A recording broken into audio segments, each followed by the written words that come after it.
Hello, my name is Katie. We're gonna sing songs in a moment. We are a band. I'm 38 years old. God, that was incredible, Thank right? you.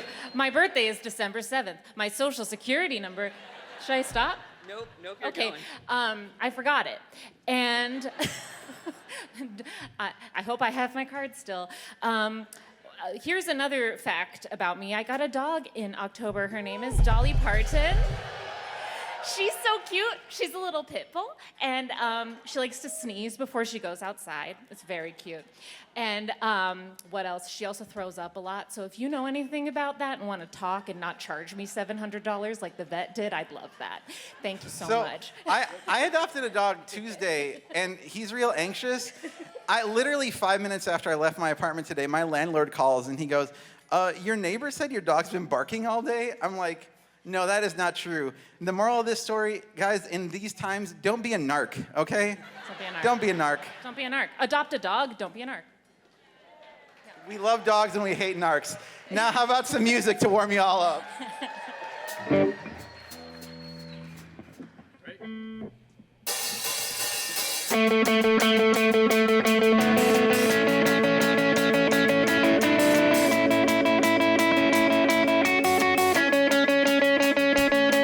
Find a cure for my life, find a cure. Find a cure for my life, find a cure. Find a cure for my life, find a cure. Find a cure for my life. Oh my God, you think I'm in control? Oh my God, oh, you think it's all for fun? Oh my God, you think I'm in control? Oh my God, oh, you think it's all for fun? Put a smile on my face, put a smile on my face, put a smile. Smile on my face, put a smile. Smile on my face, put a price. Put a price on my soul, put a price. Put a price on my soul, put a price. Put a price on my soul, put a price. Put a price on my soul. Oh my God, you think I'm in control? Oh my God, you think it's all fun? Oh my God, you think I'm in control? Oh my God, you think it's all fun? Find a cure for my life. Find a cure for my life, find a cure. Find a cure for my life, find a cure. Find a cure for my life.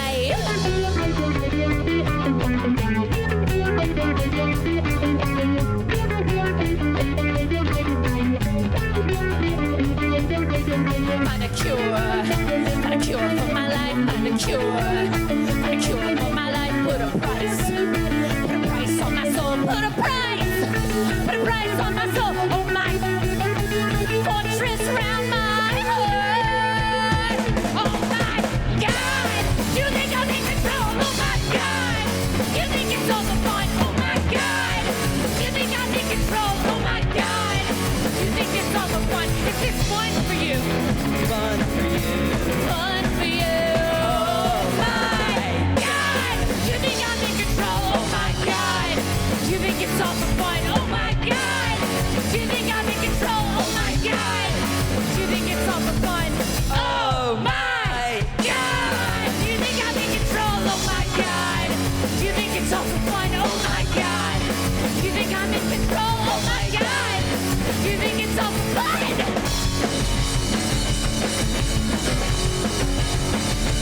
Oh my God!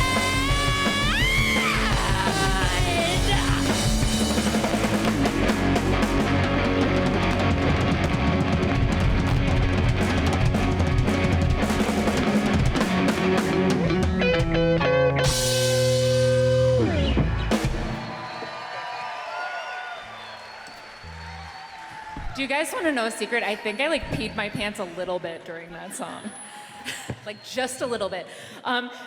We're allowed to say that because this is Mortified. I'm so embarrassed. Good thing I wore black. So this next song is dedicated to Elon Musk and all the oligarchs out there.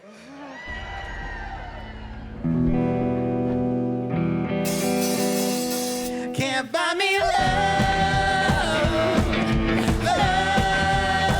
Can't buy me love.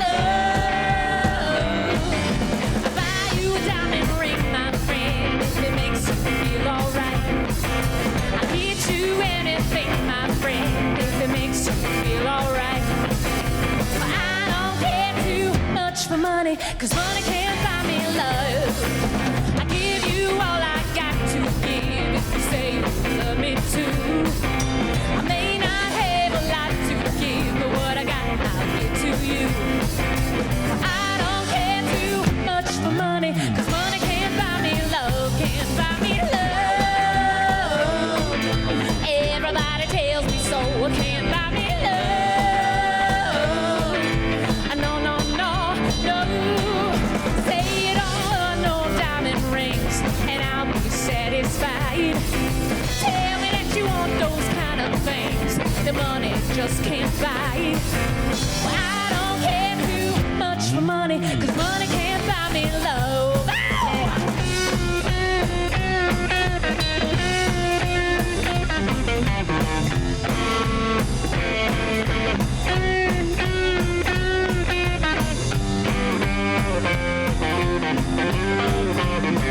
Can't buy me love.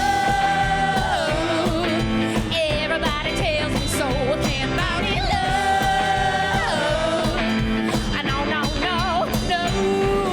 Say it all, no diamond rings, and I'll be satisfied. Tell me that you want those kind of things that money just can't buy. But I don't care too much for money, 'cause money can't buy me love, can't buy me love. Love can't buy me love.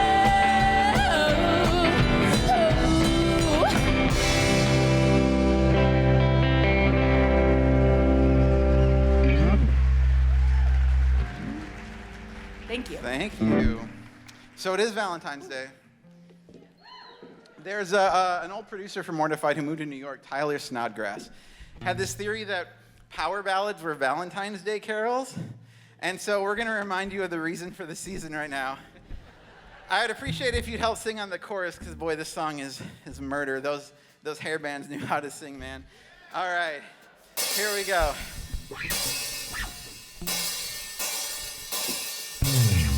Hold on, little girl, show me what he's done to you. Stand up, little girl, a broken heart can't be that bad. When it's through, and fate will twist the both of you. So come on, baby, come on over, let me be the one to show you. The one who wants to be with you. Deep inside, I hope you feel it too. Feel it too. Written on the line is green and blue. Just to be the next to be with you. So build up your confidence, and you can be on top for once. Now wake up, who cares about little boys that talk too much? I've seen it all go down. The game of love was all rained out. So come on, baby, come on over, let me be the one to show you. I'm the one, yeah. Deep inside, I hope you feel it too. Feel it too. Waiting on the line if You waited on the line, yeah, just to be the next.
Mr. Big. Oh my gosh. Thank you to the Mortified band, Katie J. I'm gonna go change Jeff. my clothes. Hell yeah. We love it. I need a drink of water. Telling you, man, hair metal, underrated. A little, sexist in the large parts, but you know what? I dated someone who said, well, I'd rather be like Warrant sexist, right? Where at least they're like openly celebrating things in a sexist way, like, oh yeah, that girl has great tits, versus like Weezer sexist, which is like subtly sexist, like, oh, I'm gonna mope in the corner and hope that this woman in Japan notices how sad I am. You know, I agree with her. Warrant supremacy. Anyway,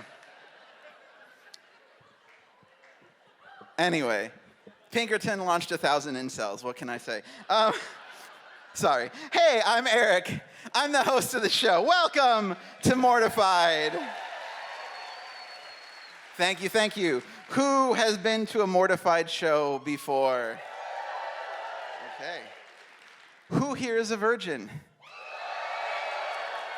And now, who's never been to a Mortified show before? Oh, that's my little joke. I got your ass. But see, that's a joke about shame, because Mortified is a show all about shame. The shame of growing up, of having feelings, of being cringe. If you're like under like 20, maybe that language speaks to you. This is a show about being cringe, guys. We all get together, we share that shame, and you in the audience get to laugh and enjoy it, but it's also gonna make you feel stuff on your own. That's the show's little trick. So, in particular, like I said, today is Valentine's Day. Maybe you're here on a date, maybe even a first date, where you're like, oh man, if I laugh too hard at the wrong thing, my date's gonna think I'm weird and there's not gonna be a second date. Been there, for sure. Maybe you're here because you don't have a date. All of that is valid. Listen, I'm in the later category, so no judgment from me here. But I want to talk to you about that for a second. I usually don't say too much at the top of the show because it's not my show. It's the performer's show sitting over there. But we are presenting a celebration of love, and I had a pretty profound experience with love last year, so I thought this would be a good place to talk about it. I even wrote out what I wanted to say so I don't mess it up. I even wrote out that very sentence because I love to be meta. So last year, right before I turned 40, and then here's me mortifying myself before the performers, right? Right before I turned 40, I fell in love for the first time in my life. Like a real, true, romantic love. The kind that I never really believed was possible for me. The kind where everything, even just like the extra mundane day-to-day stuff, seemed super beautiful just because E, that's what we're gonna call her, because E was around. That kind of love where I felt truly seen and valued for all of the things about me that I was worried was too weird or too much, and there's a lot of those things. It was magic, and I know that E felt the same. E and I's relationship began quickly and unexpectedly, and that is the way that it ended too. We were only together 6 weeks, which it's mortifying that I'm even admitting that to you right now. One Sunday morning at the end of a long weekend together, she gathered her things and her courage and told me that she wasn't feeling the way that she wanted to, that as much as she valued me and as much as she really did feel love for me, it wasn't romantic love, and so she walked out of the door, and I haven't seen her since then. And you know what I did with that heartbreak? I wrote about it on a post on my Substack that was also a review of Final Fantasy VII Rebirth. That is real, and that's my real Substack, and you can go there. And it's okay if you laugh at that. I mean, I did other things too, right? I thought a lot about what E taught me I could get from my life. I started therapy for the first time to help process the grief. It's great. I highly recommend it. But I also wrote about a fucking amazing video game. I see we got some fans out there. And this is my point. If this had been something I'd done when I was like 15, this could have been a Mortified piece. But I did it when I was 40. And that means the sentence structure is probably better, but the sentiment, I imagine, is more or less the same. They say love makes fools of us all. Whether you're 15 or 40 or I guess 75, these feelings are all-consuming and goofy and beautiful. And I hope that I'm still falling in love and playing new Final Fantasy games when I'm 75. That would be pretty fucking sick. They'll make 7 remakes forever. It will never die. What you're about to hear is what 5 different people felt about love at key developmental points in their lives and what it compelled them to create because of it. Maybe what drove them wasn't always romantic love. Maybe it was friendship or sex or a celebrity crush. But love of some kind is at the root of all of those things. And these people are going to share their shame and embarrassment with all of us because it's funny, yeah, and we're going to laugh. I promise we're going to laugh. But also because it reminds us of what it's like to have those feelings in the first place and that we've all had them. And especially now, it feels so important to me to hold on to those feelings. A reminder, I think, that we could use less of an obsession with, just to pick some random words, strength and efficiency and making things great. And instead, we could maybe exercise our powers for empathy and softness and understanding and, yes, love.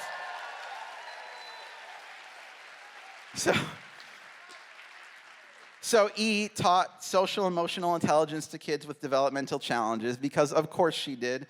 And she liked to say that intimacy and vulnerability were 2 sides of the same coin. And so, for all of you, I have a very important question. Who's getting vulnerable tonight, baby? With that said, oh my God. See, I do it first, and then these guys don't have to feel as bad. And I wrote this today. With that said, let's put our hands together for these 5 people who are about to get mortified. Music up, please.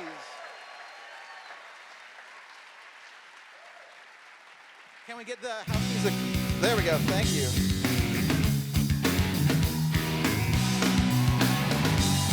I heard you crying loud.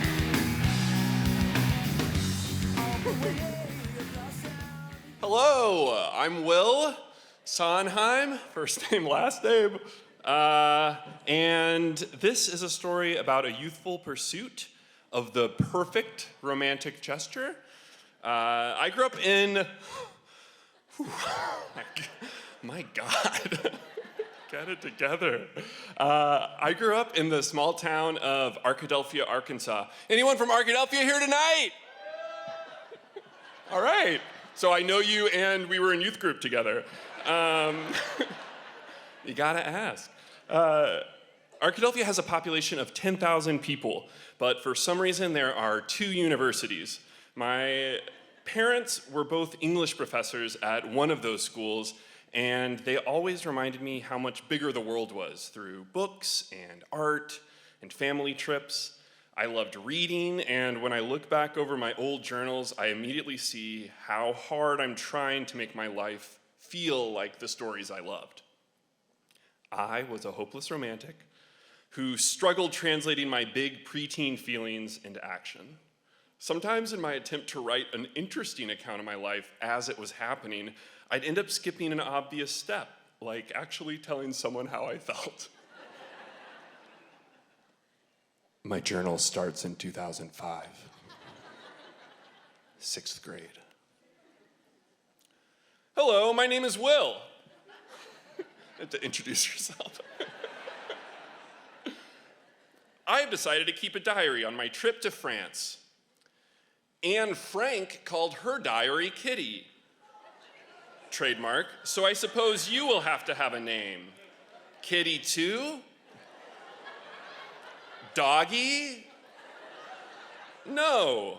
How about Rupert? Yes. Your name will be Rupert. I'm really excited. We're still not at the airport. I guess there's nothing else to do, so I'll fill you in on some recent events. First off, I started dating Jennifer P. Then I was dumped. Yes, Rupert, I see that you understand. Ah, well, perhaps I'll find a French girl. Oui, oui. Some girl at recess got hit by a rock outside, but you didn't need to know that. I don't mention Jennifer P. for another 2 weeks of entries. But this was a huge deal. At this point, I'm still pining for her hard, but I am too shy to admit it to Rupert. I had known Jennifer since 1st grade and had a huge crush on her. When her cousin, Arkansas, offered to ask her out on my behalf one Friday afternoon, I figured I could avoid the anxiety and just get the benefits of being in a serious relationship by have someone else do the hard part. I assumed she'd say yes, so that weekend, in order to start the relationship off on a fun foot, I decided to make the romantic gesture of cutting up magazines ransom note style and sending it to Jennifer one letter at a time.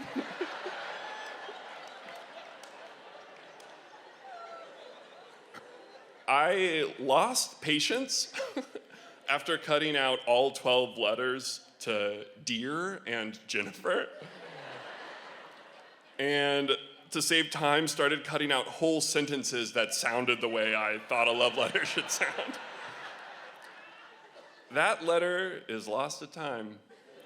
But I do remember it started with, Dear Jennifer, we should probably keep this a secret. It turns out Jennifer assumed her cousin had been kidding. But once my ransom note love letter arrived, we sorted everything out and started dating on Monday. I immediately regretted not cutting out letters one at a time or just writing the letter to say what I actually felt. But the damage was done, and through a note, Jennifer said she agreed. It would probably be best if we kept the whole relationship a secret. Okay, back to my travel diary, where you'll notice I've temporarily bailed on the Rupert framing device. For whoever it may concern.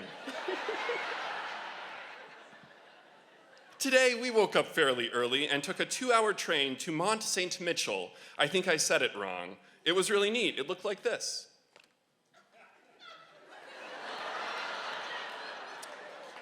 Sort of. The really interesting bit about it is that when the tide comes in, it becomes an island. The river running by it was named after a man who jumped from the abbey walls into the river to show his love to the woman that he loved. Mom told me that. I got a dolphin necklace for Jennifer, even though we're not going out anymore. I hope she doesn't take it as an advance of some sort. Joe said she might. I also bought a short curved dagger.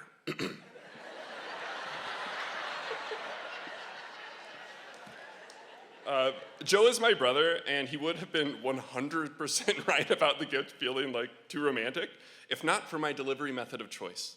Once again, I chose to put my faith in the United States Postal Service.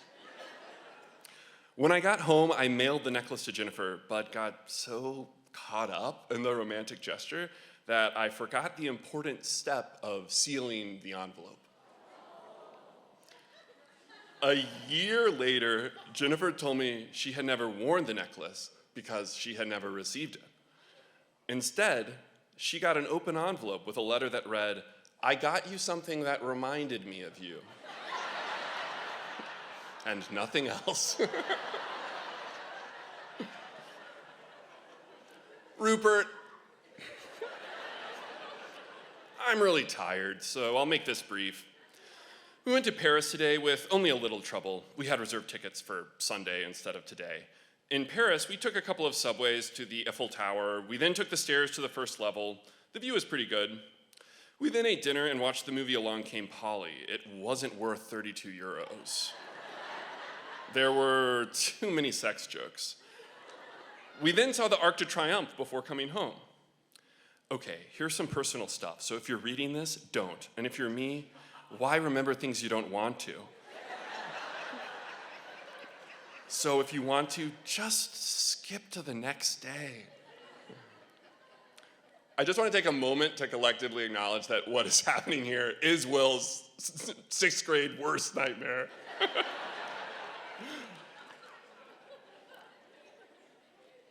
I've been thinking about Jennifer. I don't really know her that well anymore. Ellen says she's always concerned about her hair.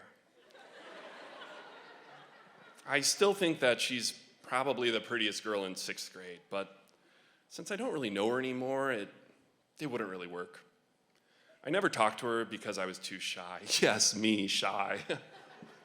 I know it's hard to believe, but how do you talk to a popular, athletic, smart track star when you're a funny-looking, smart, bookish, slightly chubby band geek? Okay, so I exaggerated a little bit, but still. She told me herself through a note not to say I love you, that we were, I quote, taking things too fast. A quick note about taking things too fast. On Valentine's Day, after we'd been semi-secretly and then sort of publicly dating for a month, I went on my first and only date with Jennifer P. Susan M. came too, since it would have been weird if it was just the two of us.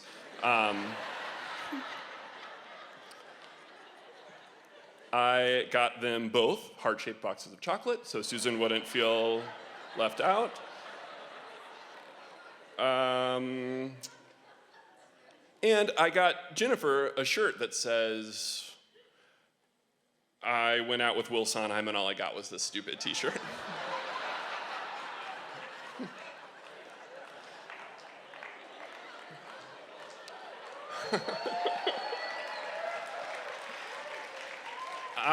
I asked my mom for $20 and she walked me downtown to the local print shop so that we could pick out this font. I was a hopeless romantic who wanted to make a big boombox held over my head style gesture, but I was also scared enough of my own feelings to bake in a little preemptive emotional distance with, I think we can all agree, a pretty funny bit. Okay, back to Rupert. I really did like her, but I think I had forgotten what she was like on my trip to Colorado. Maybe I just wanted someone that I could call my girlfriend. Who knows? All I know is I won't have a girlfriend again for a while. Sorry if I bored you, Will. And then I drew a little broken heart that had been stitched back together. That's pretty much all I wrote until I started a fresh journal a few months later in 7th grade. I'm beginning to actually feel like a teenager now. My parents are starting to annoy me with all of their little quirks. I have a math test tomorrow. I hope it goes well. I keep screwing up on the volume of a sphere. Who needs to find the volume anyway? I'm hoping that anyone who reads this, apart from myself, will have gotten bored by now and stopped reading, because what follows is just for me and this fuzzy green book.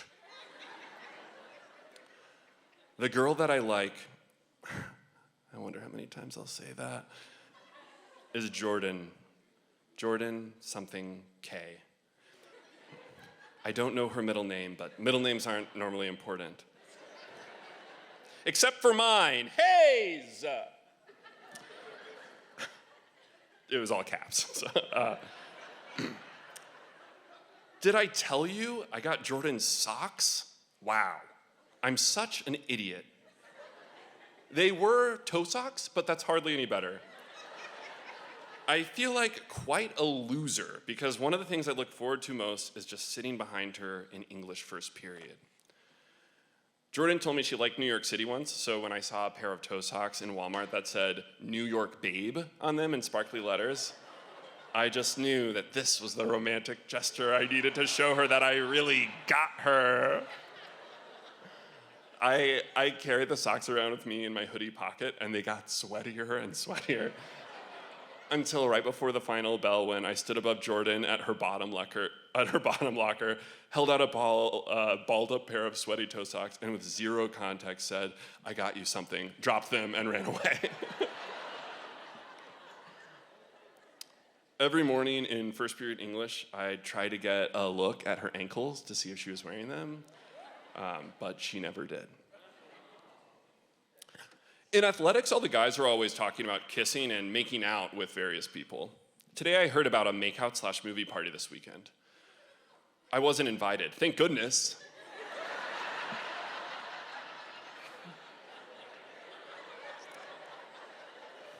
The really weird thing about this whole girl problem right now is that I super like her, but have no desire whatsoever to ask her out.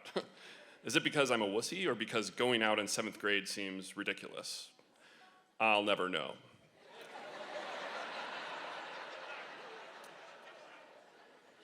But what really sucks is that Jordan doesn't like me. In fact, she might even be on the verge of dislike. Do you know what really stinks?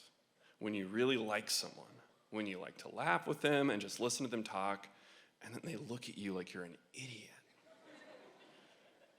And I don't mean that in a nice way.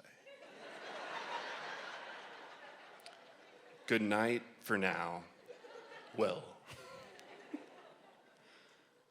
Years later in 10th grade, Jordan would tell me that she also had a crush on me for a lot of this time. I didn't know because I never asked her or told her how I felt. I just got her toe socks and then kind of panicked for a couple of years. The Fuzzy Green Journal picks up a few months later. I guess a lot has happened since my last entry. Maybe, yeah. Maybe from now on, I can put dates. Speaking of dates, I had a girlfriend, Anna R., for a good part of the summer. I held her hand and stuff, but I don't think it was the best idea for me to go out with her in the first place. Our breakup wasn't dramatic, but I am glad to be single again.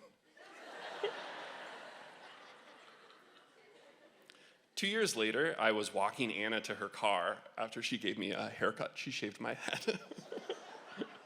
We were illuminated by the glow of streetlights on a hot southern night.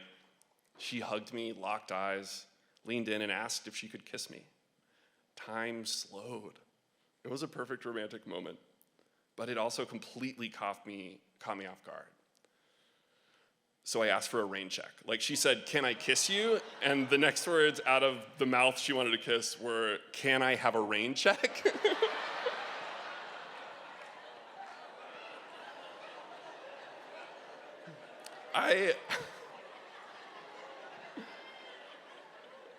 I think that growing up, sometimes my idea of romance didn't leave room for reality. I was so afraid of messing up or looking dumb or feeling something in the wrong way or being rejected that I made things more complicated than they needed to be. I basically made a shirt about my then girlfriend breaking up with me and gave it to her on Valentine's Day to quote unquote, get out ahead of it. Now, 20 years later, I'm mostly embarrassed by what I thought was embarrassing. Feelings that I worried were boring as I felt them, beating myself up in a way that can feel all too familiar in the present. The world is big and messy and your life doesn't feel like a story when you're in the middle of it. So go out and make dumb merch for the people you have a crush on and then, I don't know, see what happens. Thank you.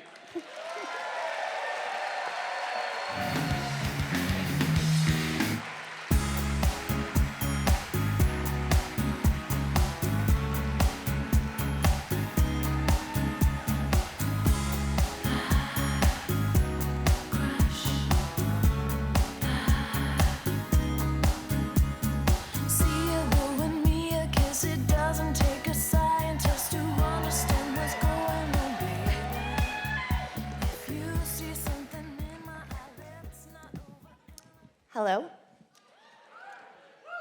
My name is Nicole. That is my 11-year-old counterpart. I grew up in Ohio, and I'm not sure if you can tell by the picture, but by 1997, I had already experienced a lot of change in my young life.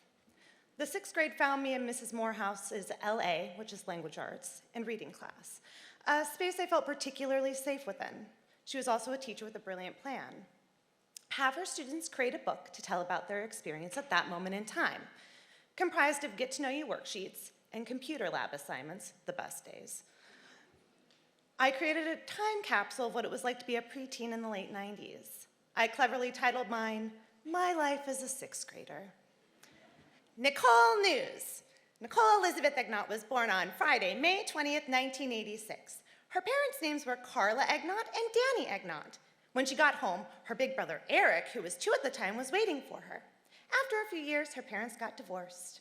Her mother started seeing a guy named J. Donovan Stanley, and after a year or so, they got married, and Nicole had a new stepfather.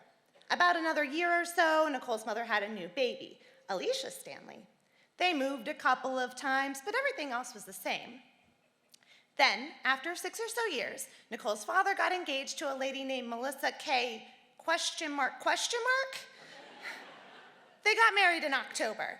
She just recently got a new baby brother who's about to turn a year old. And this is part of Nicole's life from birth to 6th grade.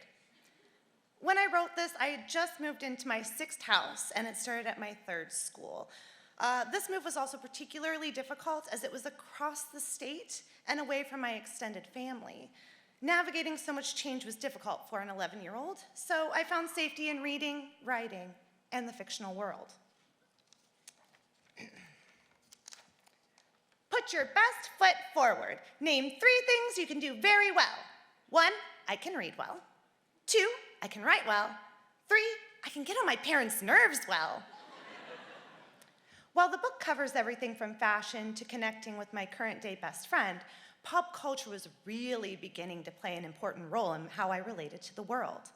Music. Here are some of my favorite songs today. My Heart Will Go On by Celine Dion.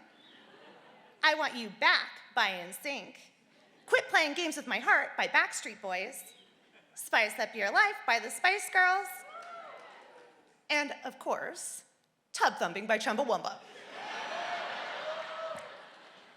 However, there was one cultural event that had gripped me tightly in its grasp more than anything before, a piece of media so epic that it still inspires impassioned commentary to this day.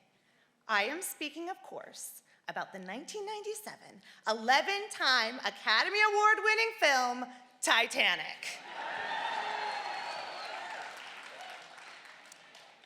My personal pot of gold, full of things you wish to have. What would you like to find in it? My own house, CDs, a cure for AIDS,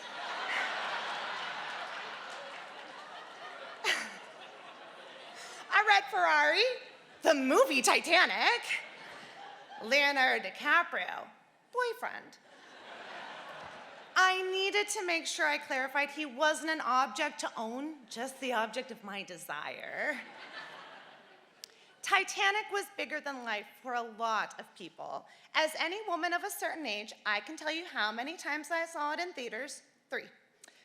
No small feat when you have no money or transportation of your own. I found comfort in this fictional world based on real life events and in the smoldering looks Leo gave behind that golden floppy hair. But what is the most impressive is how I somehow managed to work the movie and my crush into nearly every facet of my life. People you admire. The characteristics of people I admire are the following: a sense of humor, friendliness, kindness, trust, honesty, and fairness. The people in my life I admire are my best friend Kaylee, Leonardo DiCaprio, my parents and teachers. I'm pretty sure I had just assumed Leo was Jack Dawson at this point in my life. My top 5 movies. 5, Romeo and Juliet. 4, The Man in the Iron Mask. 3, Godzilla. 2, Men in Black, and 1, Titanic. For those of you counting, 3 out of 5 of those star Leonardo DiCaprio. My favorite things: the movie Titanic, animals, books, nature, CDs, Leonardo DiCaprio, and food. Learn from your list. This worksheet asked me to list things I enjoy doing and then gave 5 options on how to describe them. I would like to spend more time on them. I would like to do better. It wouldn't be on my list in 4 years. I'd like to do it alone, and I would like to do it with people. Reading and writing, I like to do alone. Talking on the phone, I like to do with people.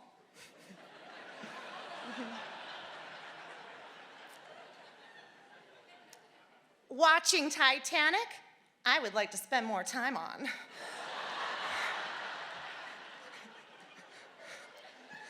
Sleeping, I would like to do better. Looking at Leonardo DiCaprio's picture, I like to do alone.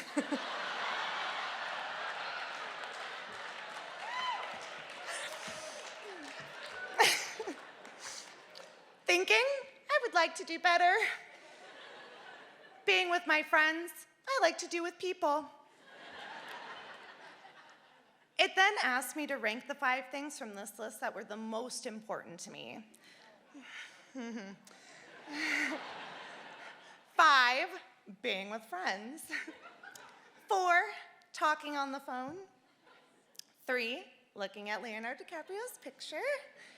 2, sleeping. And 1, watching Titanic.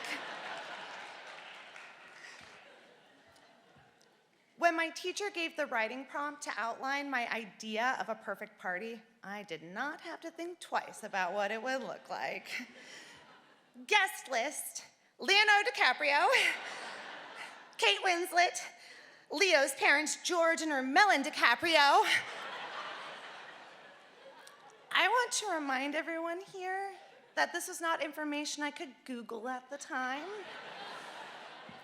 I had consumed so many Teen Beat magazines that I somehow knew the names and nationality of Leonardo DiCaprio's parents.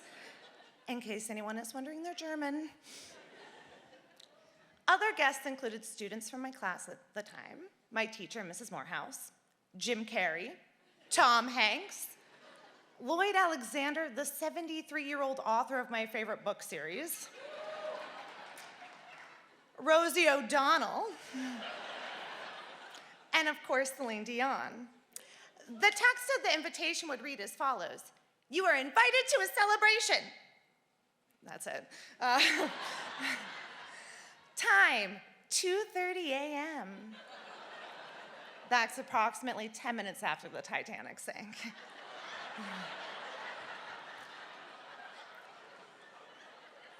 Place, the set of the Titanic, the movie set not under the ocean. We're not doing an ocean gate thing here. Who to contact, myself or Kaylee. We would enjoy your company, thank you. No date is stated, but I think we all know the date that's implied. April 15th. That's the date the Titanic sank, in case you guys don't have that branded in your memory like I do. While this party wouldn't serve any alcohol, we did plan to treat our A-list celebrity guests to pizza, salad, breadsticks, and Mountain Dew. Once we were properly caffeinated, we would, of course, watch Titanic, dance, play Twister, play other board games, and swim.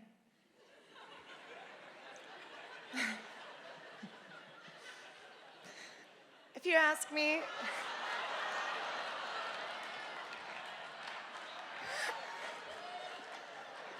this still sounds like a pretty good party.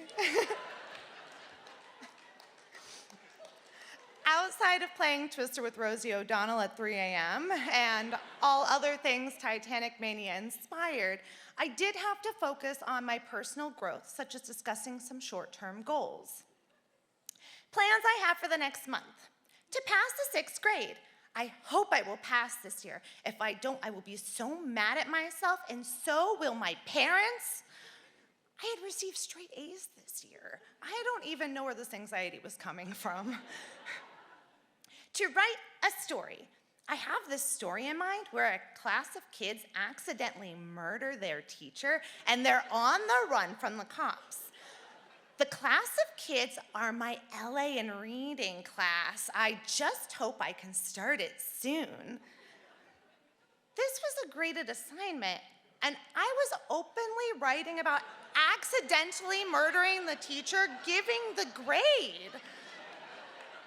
I really felt safe in this classroom. I also had to reflect on how much I had grown over the year. Discuss your strengths and accomplishments. My strengths are working as hard as I can on my homework, being a good friend, working on my hobbies, and being a normal kid. I think they are all important. That last one a lot.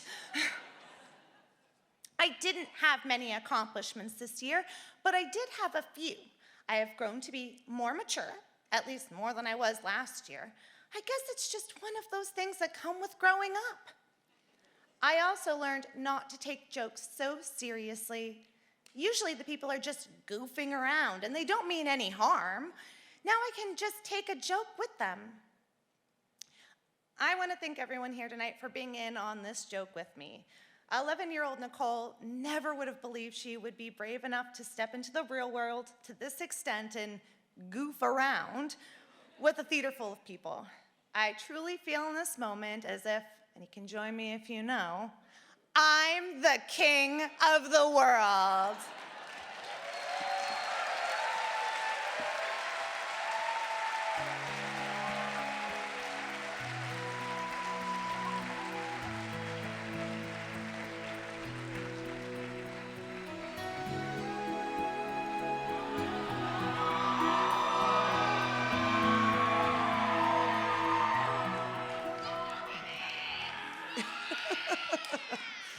Hi, I'm Val. Thank you. I grew up in a super small town in Wisconsin. My town's biggest exports were brass instruments, teen pregnancy, and alcoholism. As a teenager, the premier weekend activity was drinking in a basement or a field somewhere and hooking up with someone you'd known since kindergarten. Practically praying that some drama might unfold just to spice up life for a little while. As luck would have it, when I was 16 in the summer of the year 2000, I'd end up in a love triangle or possibly quadrangle involving my best friend Kara, this guy Sam, and sometimes Sam's best friend Brad. Sam and I were very good friends. We hung out all the time, we talked on the phone, we emailed each other at our hotmail.com email addresses. But one night that summer, Sam drunkenly kissed me and confessed his love for me. I initially rebuffed his advances, much to my later chagrin. He began ignoring me, and when I confronted him about it, he dismissed that night as a couple of drunken kisses between friends. I was absolutely crushed, and thus began a nearly year-long obsession with this man. Unfortunately, his own obsession with my best friend Kara started soon after. But fortunately, Brad was sometimes around to pick up the pieces like any good garbage man. These entries waver between pathetic, the lady doth protest too much, very deep thoughts, and unabashed bitchiness towards myself and my closest friends. So let's get into it. August 1st, 2000. I drank too much last night and puked on everyone I know, including Kara and Sam. At one point, I was on the couch with Sam, and I coughed up puke, and it shot up a foot in the air, and it landed on my face. None of the guys will talk to me. Next entry. Love is such bullshit. We're all just in it for the action, whether we know it or not. Seriously? All other animals and species are definitely just about reproduction. Why the fuck do we think we're above all of that? Love is a theory our brain makes up to fool us into thinking we don't just want to pass on our genes. We don't want to recognize that we are, in fact, baby-making machines. I don't know why Sam won't talk to me. Whatever. Next entry. School started, junior year. I would rather die than do my homework. I'm being so dramatic. What I mean is that homework sucks. Everything just sucks a lot. I think I'm depressed or something. I don't think it's all about Sam, but I do think that if he liked me, I'd be less depressed. Next entry. Sam likes a sophomore. Rachel. What does she have that I don't? Sure, she doesn't bitch all the time, and she's cute, and she's smart, and she's probably better at soccer than I am, but really? I am everything she is, but better. It just confuses me. I could see why he liked me, but not Rachel. She's an annoying sophomore. I should have never puked on him. That probably ruined a lot. Next entry. I asked Sam to homecoming because all of our friends are going together. I don't want to date him. He was so unenthusiastic. I seriously don't like him anymore. Yeah, right? In fact, it's leaning towards hate. I don't care if he likes someone else, kisses someone else, fucks someone else. Why is he such a jerk? I hate him. I hope homecoming is fun. Next entry. Well, I had a blast with Sam at homecoming. Seriously, we became friends again, and we talk now. It's been really nice, and I'm so happy. But I've done something really awful. Brad and I messed around. Actually, I didn't do much.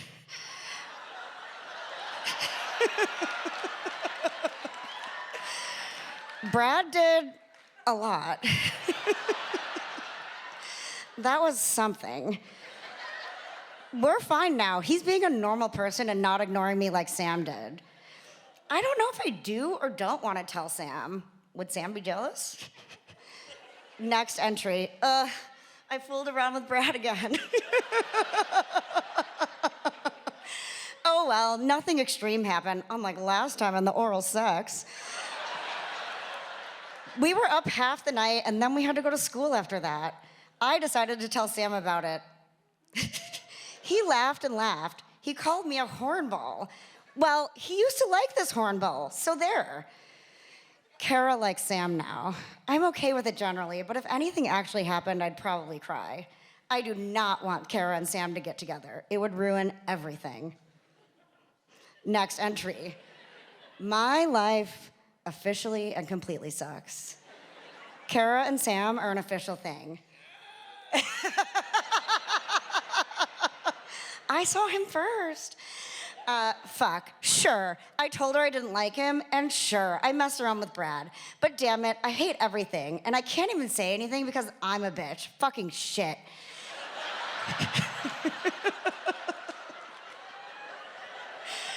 Kara, my fucking best friend, is with the guy I've only liked forever. I hate this.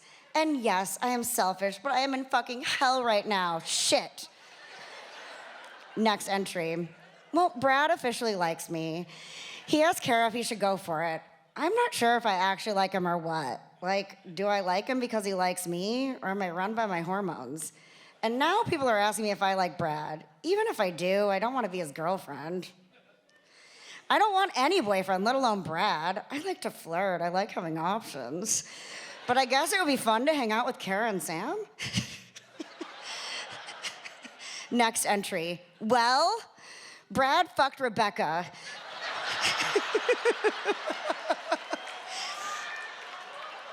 And now they're going out. I cried. I'm such a loser and so alone. Every single girl I'm friends with has a boyfriend. Brad was basically the only option. And you wonder why he didn't like me.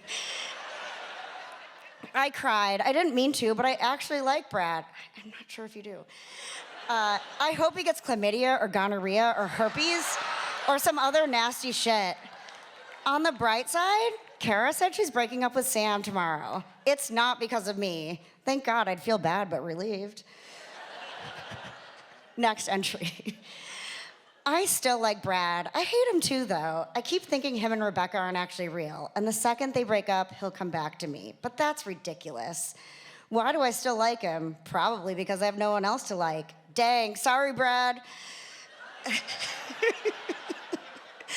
At least Kara broke up with Sam, so I don't have to be depressed about that anymore. P.S. Sam said Rebecca is ugly. At some point in here, post Kara-Sam breakup, I fool around with Sam again, and then he completely ignores me after, as if that hasn't happened before. Next entry. Why do I want to affect Sam so greatly? I just wish he cared that I'm alive. We didn't talk all week. And why the hell am I still attracted to Brad? That night when I hooked up with Sam, I was planning on getting with Brad, but the opportunity arose with Sam first. Sam thinks too much. I wish it had been Brad. Nothing gets weird with Brad. Brad is the same as ever. Sam ignores you, makes you feel like shit. Why do I consider him such a good friend? But Sam makes me so happy. Like if we were together, everything would be all right. But it wouldn't. And I don't even want a relationship. I can't even decide which boy I like. I hate my life. Shut up, stop being so dramatic. Next entry. Sam made Kara a CD.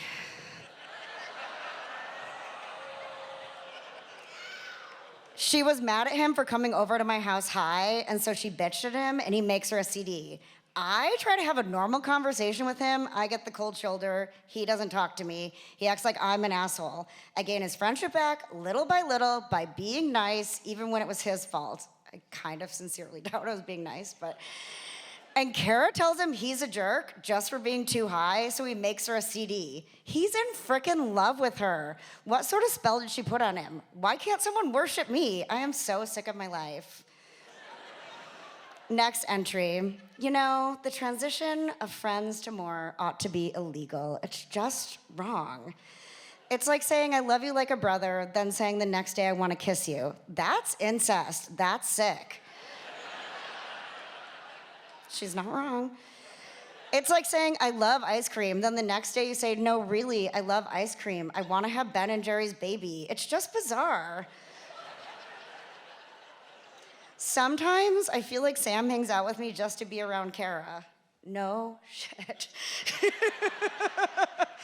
And why exactly he's still in love with her is beyond me. She's not that great. Maybe it's because I'm just so much easier to figure out. She's so much easier to figure out, please. I, on the other hand, am into evolving and changing every day. I really believe that everything evolves, including myself. And Kara, she's always been a little whiny, though pretty, while remaining average on the inside. It really sounds like I'm putting her down. I'm not. I'm just saying what she is. I still love her. She's my best friend. Next entry. I don't even like Sam, I realized. I'm rather sick of him, how he only talks to me when it's convenient and sometimes not even then. How he can be really good friends with me one moment and appear indifferent to my existence the next. It's annoying. Anyway, I realize I have the rest of my life to have great big relationships and be married. Right now, I just want to have fun, whatever that means. I don't want a relationship or a boyfriend or a girlfriend to clear things up. Next entry. Sam wrote me a really nice letter, apologizing and shit. He said that he really wants to be friends with me, that there was something about me that he really cares about, but that we just shouldn't talk right now. Like, huh? Sure, dude. So stupid. Anyway, my life is only over-dramatized because I have nothing better to do with my time. Next entry. Guess who I messed around with last night? It was totally unexpected. And my first handjob, blowjob thingy.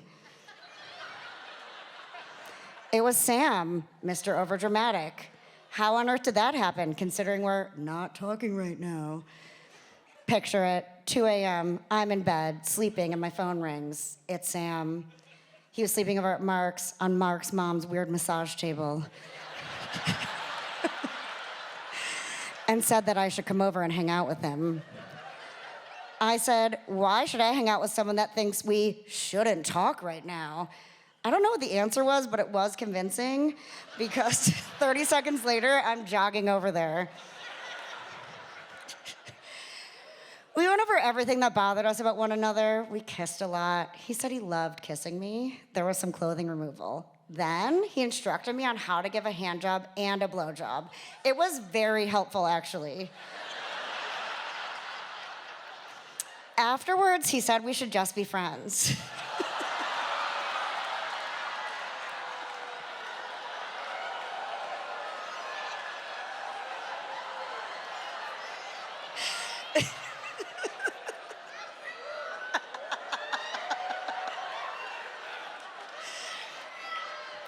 He and Kara are going to prom together.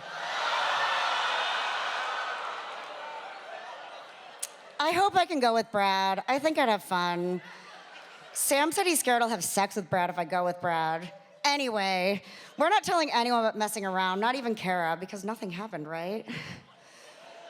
Next entry. Sam called me over drunkenly again. I don't know why I went over there, but I did.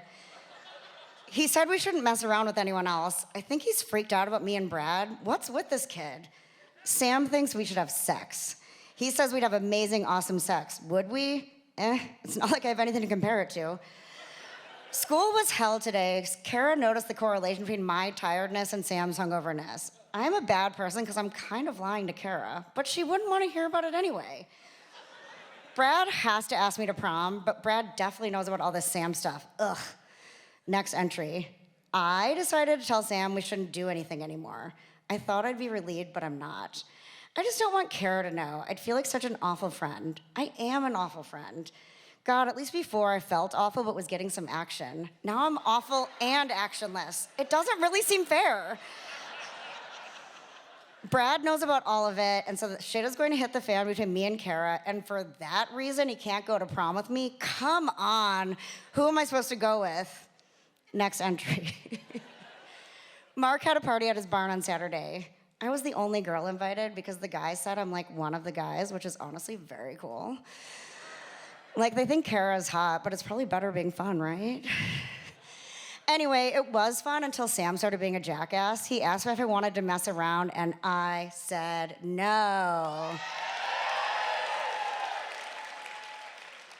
I said that he never talks to me at school, he never talks to me unless he's drunk, and I'm sick of it.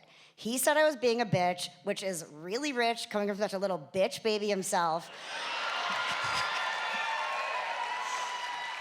I do not need his dumb attitude in my life.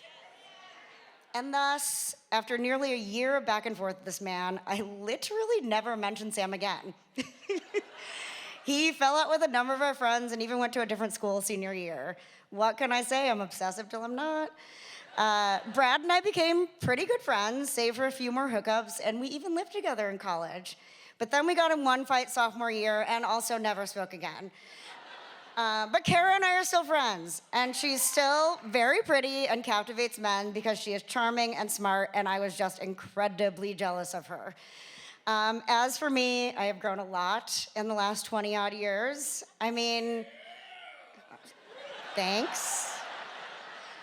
Sure, I still drink kind of a lot, and yes, I have a penchant for dating men who don't really like me. And fine, I still write people off completely if they make me angry enough. But where was I going? Oh, yes. I am proud to say I haven't thrown up on anyone in over 20 years.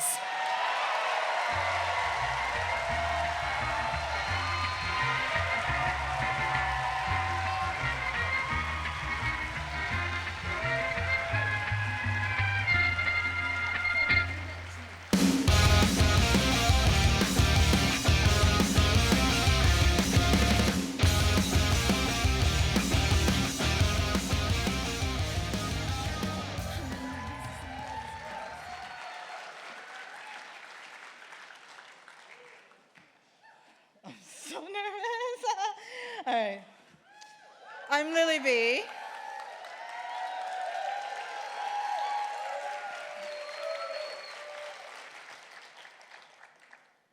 I spent a lot of my life thinking I had daddy issues.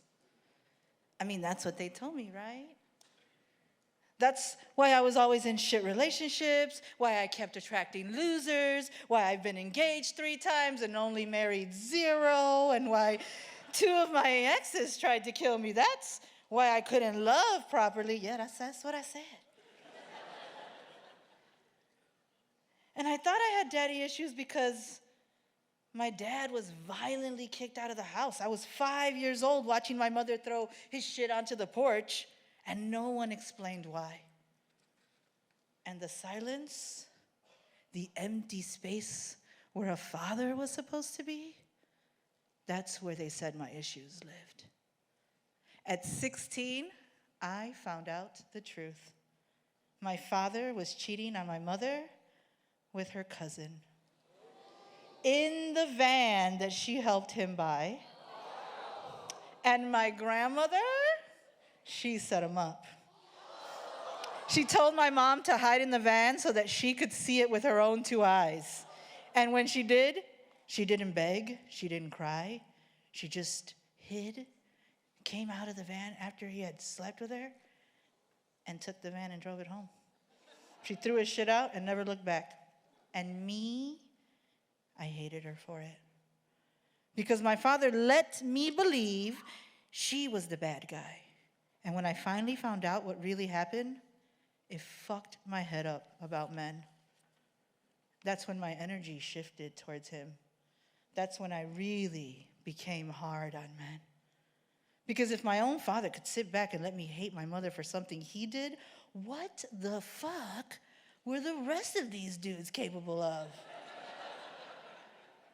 So years later, when my relationships kept falling apart, I figured maybe I should fix this. Maybe I should fix my daddy issues. Dear God, that's who I write to, because that's who knows all my secrets.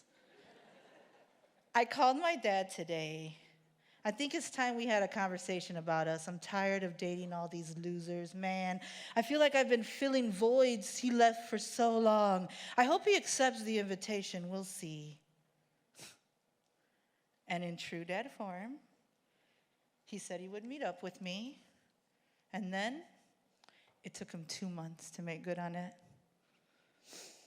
Dear God, today I met with my dad. After months, no, years of nothing, I called, and a few weeks ago, he agreed. And now, here we are sitting, deciding that everything is okay. I got tired of dating losers, God, tired of filling the voids he left behind, watching him raise children all over the fucking city that weren't us, hating us like they were the worst thing, like we were the worst thing that ever happened to him. And I was just surprised that we even got to talk. I was like, thanks, Dad, but also, fuck that dude. Because at least now I don't have daddy issues, right? I don't hate him, but I'm not like getting wet for my dad or anything. I know, it's problematic. Only God can judge me. He's the one that missed out. I mean, how many shitty losers did I date because of him? I mean, I guess we're cool, and so naturally, this is where I'm supposed to meet my husband, right? I mean, I don't have daddy issues anymore. I'm sexy, I'm single, I can cook, I can clean, I can do all the things that my mom and all Catholic women in my family say I need to do to be worthy of a man, right? Enter my sister. My sister had been beefing with these men in the hip-hop community, dudes who told her that she couldn't start a rap battle league. They told her that she wasn't built for this, that this wasn't her place. And me, in my fully realized daddy issue-free self, I looked at her and said, bitch, fuck them. Fuck them. Start the league.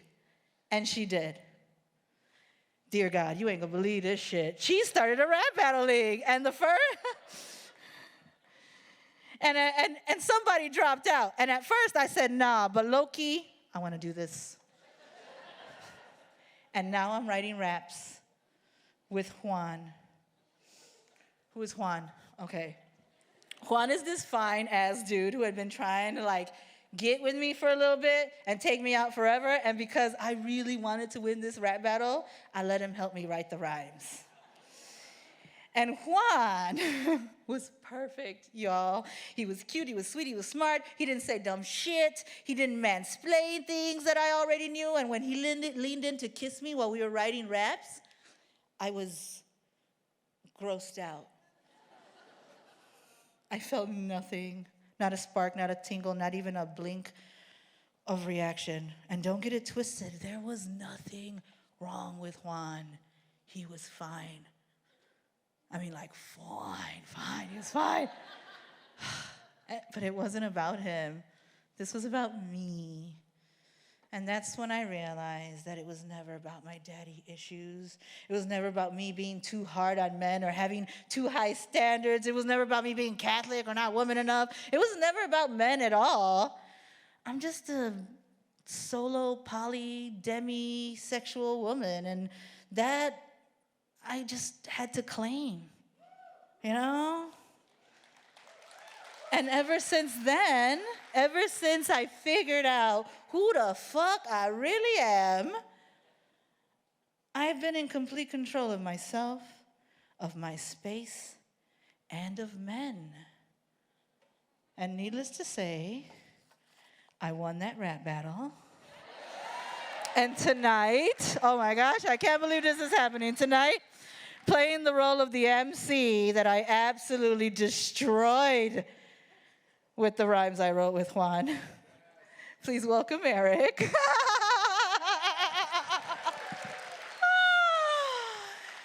And I want to say this. Eric will be saying nothing as I hand him his ass, okay?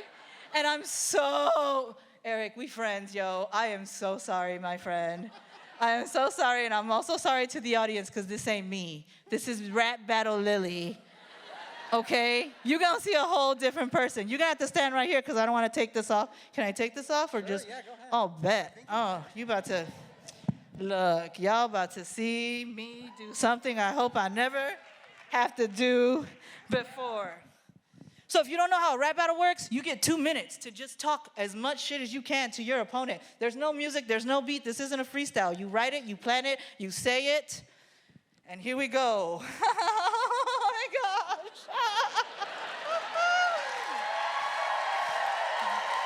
Come on, Eric, come on, all right. Can I say, I haven't heard this. I don't know what Lily's about. No, you don't. He really doesn't. So I'm so sorry. And if I fuck this up, oh well, right?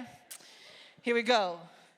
I signed up for these rap Hunger Games like Katniss Everdeen to defend my little sister against some low-key drama queens. And I hope you get that reference, but it don't look like you read books. Because words with more than 2 syllables seem to have your bitch ass shook. Look.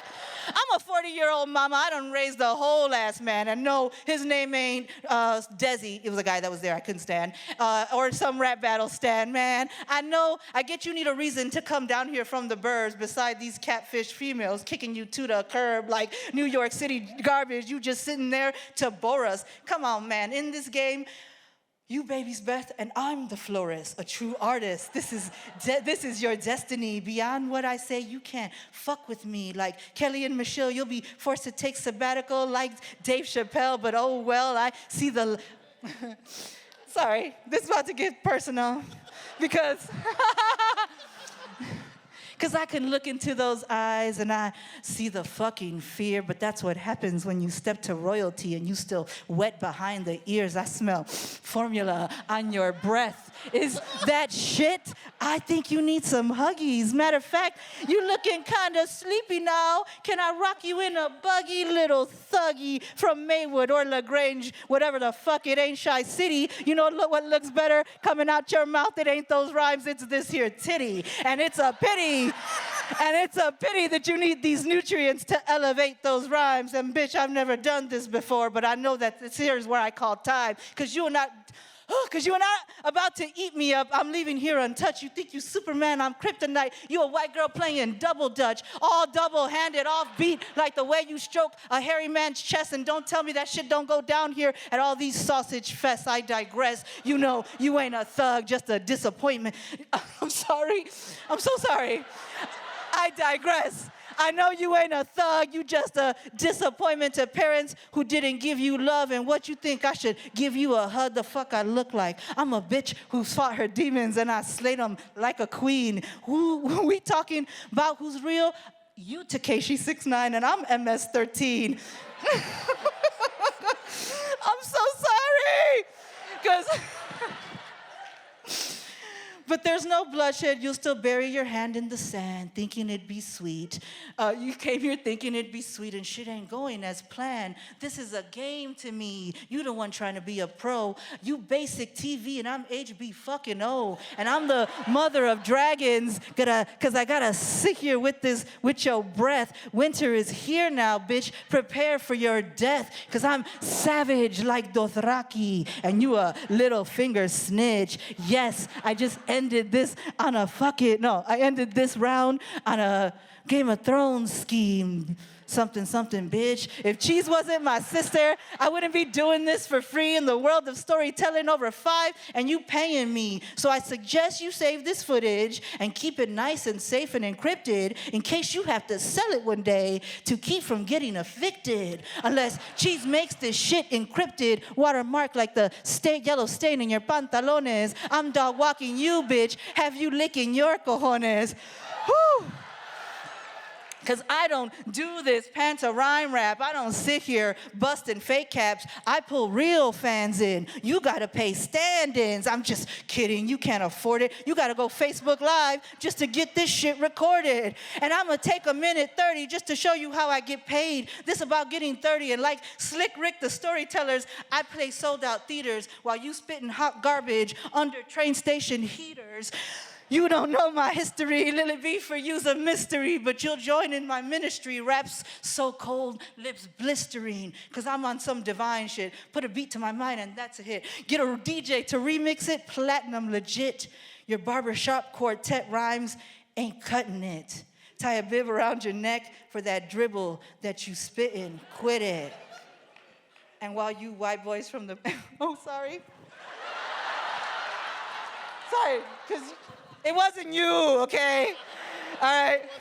And while you sweat white boys from the burb to hop on rap cards to rap, know this, I get rich white men handing me credit cards to fuck them with my strap. Next time, think twice before...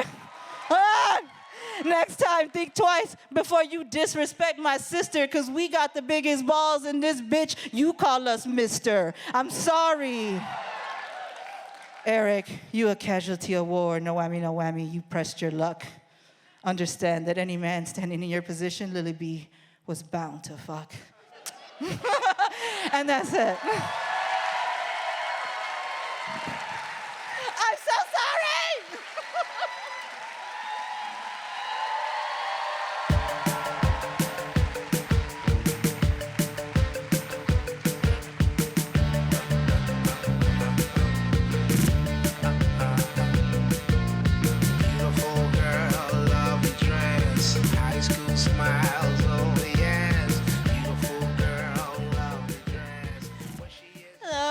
I'm Tracy.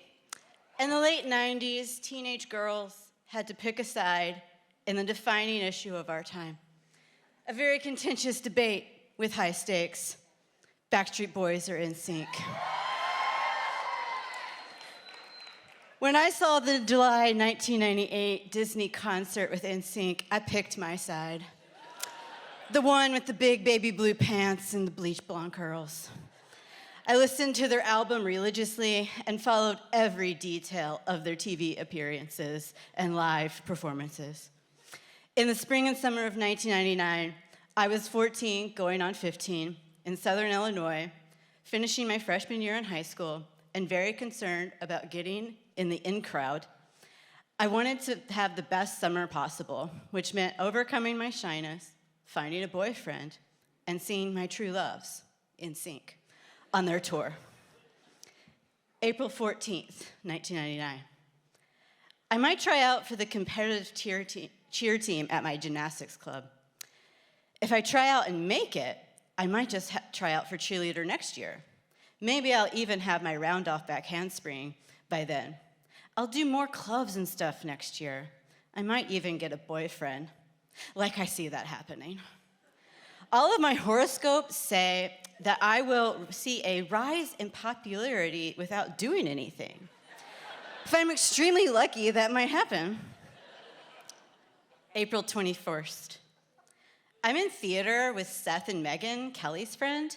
They want to set me up with their friend Matt. My goal is to get a boyfriend by my birthday. I wish something would happen to me, like She's All That.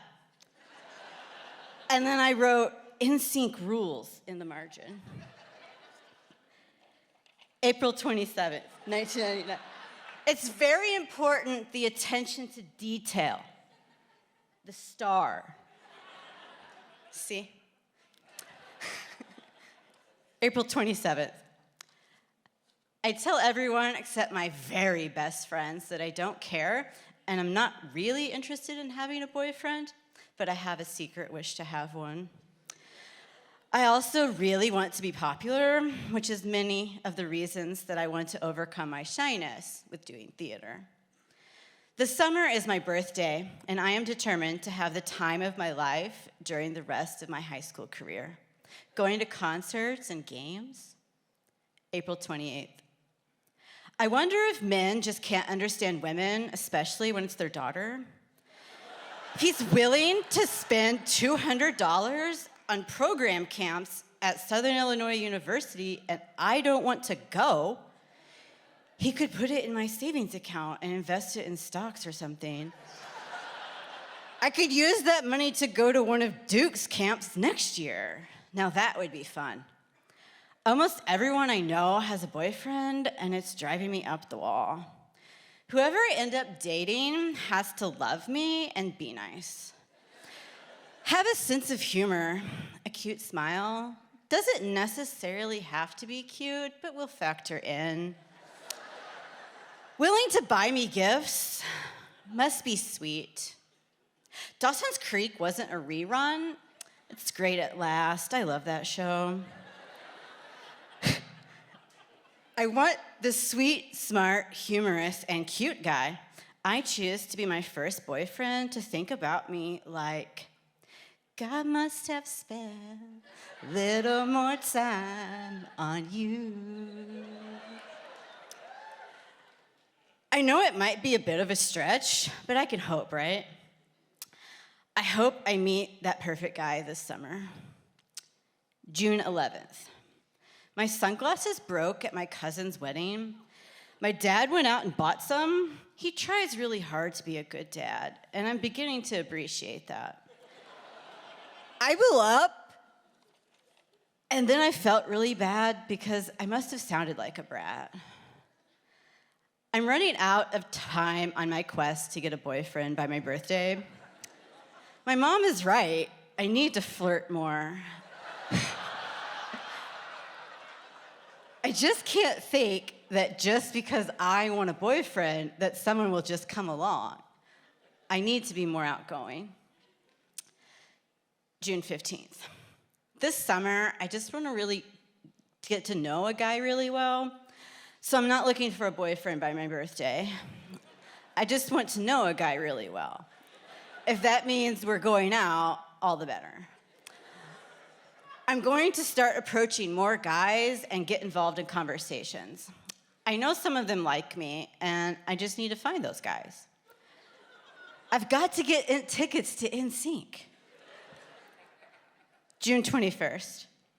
It was a really hot at the Cardinals game. My legs got a little sunburn. My friend and I had fun. I found out when the NSYNC concerts are, but Donna is going to Texas during the week and I'm invited. Now I have a dilemma. Go to the beach or to a concert? I can always go to the beach, but I can't always go to a concert. June 26th. My mom wants my dad to go to the concert. He'll ruin the whole experience. I might as well go to Texas and skip seeing NSYNC. June 29th. I went to the country club pool today. Surprisingly, I had a lot of fun. My friend Marley was talking to my old crush and this other guy. I noticed how comfortable she was about it. I just went over and started talking to them. It was so easy to do it when somebody is with you. July 1st. Tomorrow is my 15th birthday. I love NSYNC. They're so hot. TRL retired their video without showing any of my requests. It's not fair. I can't wait until August 5th, because that's when NSYNC is going to be in St. Louis. July 5th. I got on the internet to get tickets to NSYNC, and it turns out that there might not be any left. My parents say that it's mostly my fault, but hello. I told them about it a long time ago, like in March, when it was in the St. Louis paper. My mom waited until the month before to order tickets. It's mostly her fault. July 8th. As God is my witness, I will never be involved in politics. I just want to be a lawyer.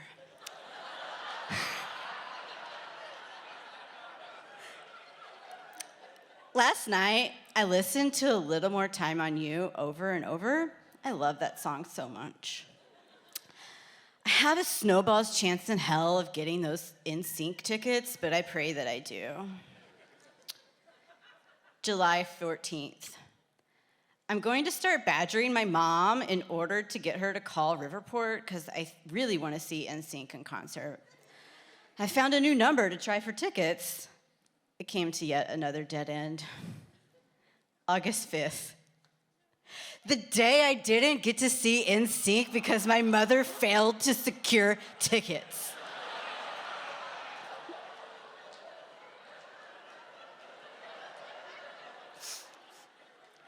I did get to see them on Disney and recorded it. Now I'll have it NSYNC tape too. August 6th. My dad is trying to connect with me, and frankly, it's working. He actually likes Backstreet Boys. August 10th. I got the new Backstreet Boys CD. I cannot wait until NSYNC's new CD comes out. We went to the pool today, and I talked to Amanda for a little bit. She went to the NSYNC concert in Nashville. I couldn't help it but be a little bit resentful because I didn't get to go. September 1st. NSYNC is back at number 1 on TRL, where they belong. This week seems to go by faster than the past 2 weeks. Last week, I drew a pic of Justin and one of JFK Jr. saluting his father's casket. He had just died earlier that summer, okay? In my opinion, it's not that good, but everyone I show it to thinks it is good. The bus driver took a different route today. It was like we had ESP or something. Unfortunately, I was 2 minutes late for TRL. Oh well. September 9th. I cherish my relationship with my mom and dad. Not that it's perfect or anything, because it's not, but I do have a very close relationship with my mom. It's the God must have spent feeling. In talking about love, I just want a friend. I also want someone to be my protector. Kate told me that Justin from NSYNC was going out with Danielle Fishel when the 21 Hottest Stars Under 21 aired. I hope not. In the margin, I also wrote, I've also heard that he's with Britney Spears, but that's false. Someone asked me last week why I was so nice, and I told them my theory. My theory is nice people finish first.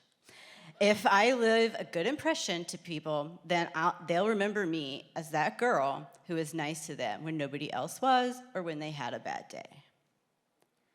September 19th. I can't believe that NSYNC could be so stupid. They broke their contract with RCA, and that's gonna mean legal action. Which means their new album won't come out until next year instead of November 16th. It's not right.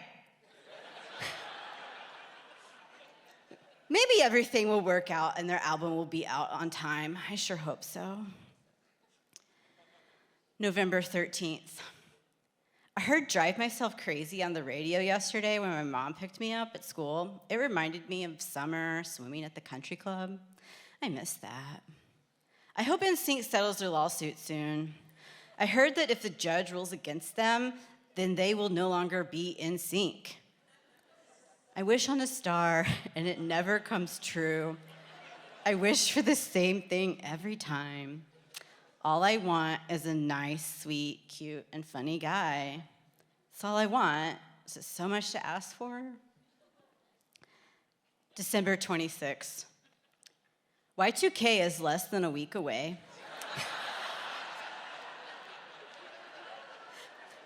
I doubt that anything big is gonna happen, unless some real wackos out there come out of the woodwork all of a sudden.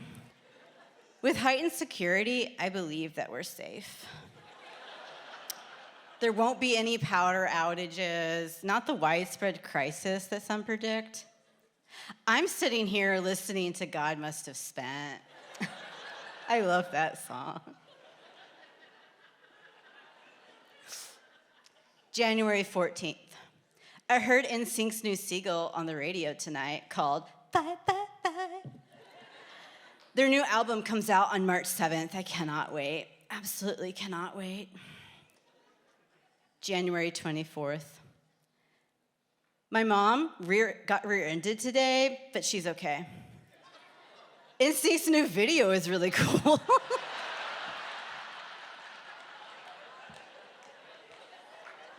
I saw it tonight on MTV's Making the Video. I had such a great dream last night. I had been watching the Grammys on CBS, and NSYNC had been on the show. In my dream, Britney Spears and various other groups were at my high school. As she was singing, NSYNC came in and started singing. I was in the middle of all of the action because I was up with them in the area for singers. So after they had finished their duet, I told NSYNC to stay there while I went off to get a piece of paper to get them to sign. I came back and I got Justin, Lance, and Joey to sign it. JC and Chris had slipped off somewhere. I went looking for them and met Backstreet Boys and eventually found JC and Chris and got them to sign it. My dream had a very positive influence on my day. March 21st. NSYNC's new CD, No Strings Attached, came out today. I'll have to get it this weekend. Tickets to their show go on sale Saturday. I will get tickets. I have to. There is a will. There is a way. Where there's a will, there is a way. March 25th. I tried to get tickets, and my dad called before 10 at 9:59, and they wouldn't let me stay on until 10 and then get tickets.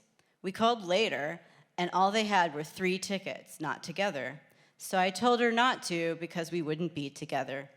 I vowed to get tickets by the time I graduate high school. March 27th. Just when I had decided not to try out for dance team, Kate tells me I should, and my mom tells me that I can tell her tomorrow. Kate got NSYNC's new CD last night, and we went to Darla's today. So I listened to it, and it is really good. I can't wait to get it. March 28th. So I think that I've decided that I should seize the day, and therefore I'm going to go to the practice tonight. If I don't think I can do it, then I just won't try out. I'll have to give up getting NSYNC's new CD tonight, but I can live with that. The truth is that I was avoiding all along was that I didn't really want to try out. I don't believe that I would like it. I didn't go to the practice. After we ate, I bought the CD that I wanted. I absolutely love it. I never got to see NSYNC. When they toured again in 2001, I was at Duke's summer program that I had decided to go to in 1999. I made sure our RA took us to the store, though, to buy Celebrity when it came out. My April 1999 horoscope finally came true my senior year when I became popular by doing nothing except leaving for summer and becoming mysterious. I ate my words in college and was involved in politics. I worked for a state senator you might know, Barack Obama.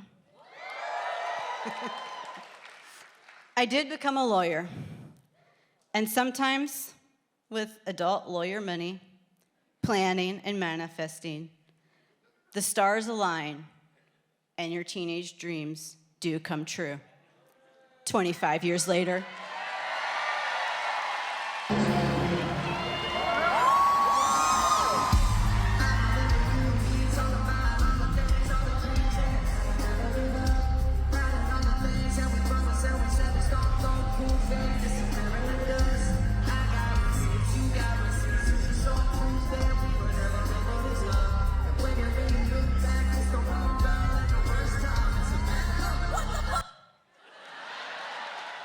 That's when I died.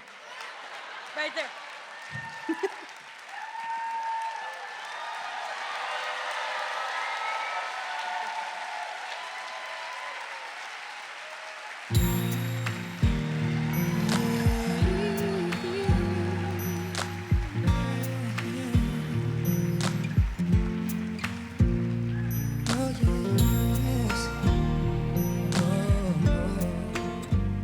I'm back to be destroyed again. You all got that God must have spent feeling right now? As thank you all so much for coming. Oh my gosh. What a night. What a night. Okay. I got some housekeeping. We're going to wrap it up here, okay? So, first of all, Mortified is a podcast. You can get it on your favorite podcatcher of choice. Just search Mortified. You know how to do that. Okay. You can learn more. Follow Mortified Chicago on social media. We're pretty much just active on Instagram right now. Social media is like kind of in a weird spot. Maybe we'll jump on Blue Sky. I don't know. We're on Facebook too, but at Mortified Chicago on Instagram, pretty active. So follow us there for updates on shows.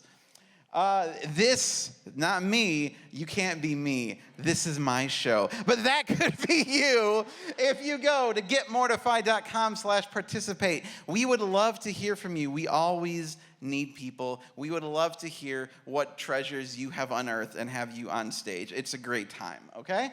The show is produced by me, Eric Arnault, in association with WBEZ Chicago. Can you imagine I used to not have a beard? Gross. You got to thank our story producers. We got Brianne Johnson, Mary Z, Allison Schoenfeld, Marnie Shore. Give it up for them. They helped the stories you saw tonight make it to the stage. An amazing team. The band, of course, we got Jay Dressler, Jeff LaRoe, Katie Johnston-Smith. So amazing. Thank you, WBEZ and the Athenaeum Center. I say this with all sincerity. The crew at the Athenaeum is the kindest, most hardworking, nicest crew of any venue we've been to. I truly appreciate them. Come see other shows here, and thank you, Athenaeum, so much for having us. We'd love to be back. We probably will be back. I don't know when. I hope we'll be back, but we're doing another show. Watch WBEZ in our socials. We're somewhere in the late May, early June area, I hope. Okay, so before we go home tonight, we have to celebrate the people who really made this night possible. We have to celebrate our storytellers. And so I am going to ask of them and of you, what have we learned tonight? From Will, we learned not to be afraid of messing up or looking dumb or feeling something in the wrong way, but that toe socks that say New York babe still may not be the best gift. But Will, I'll take some. I'm a New York babe. From Nicole, we learned that looking at Leonardo DiCaprio's picture is something we like to do alone.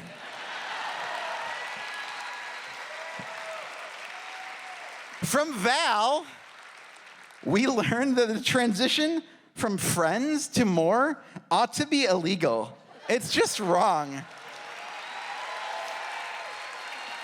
I think they're working on that in Washington, actually. From Lily, we learned that she can hand me my ass anytime. God damn. Maybe it was me and I blocked it out. From Tracy, we learned that this is true. You got to hold out for that God must have spent feeling. We all deserve that. And most of all, we learned that we're freaks, we're fragile, and we all survived. And I say this with the greatest sincerity. I hope we keep surviving. Bless you all for coming tonight. Thank you so much. This is a sold-out show. You all fucking rule. Get home safe and treat each other well, okay? We'll see you next time. Band, crew, come up here for the picture. Everyone else, love you guys.